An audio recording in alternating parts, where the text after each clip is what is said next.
lejos, pero no sabía cómo sonaba. Yo pensé que era como súper... O sea, yo estoy despierta ahora y no puedo hacer que suene tan fuerte tampoco.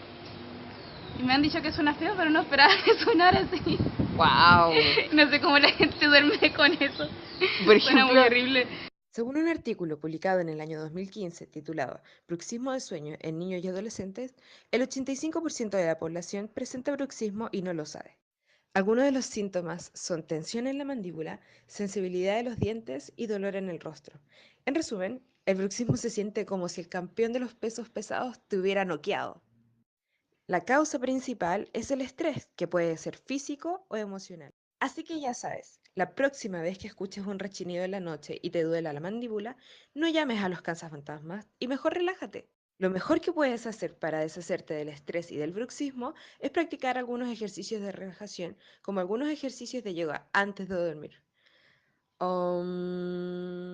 Si ya tienes muy dañados los dientes, lo mejor es que vayas con tu dentista.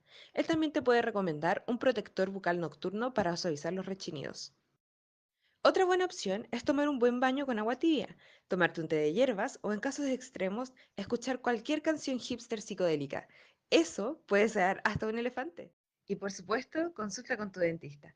Eso fue todo por hoy. Muchas gracias por tu atención.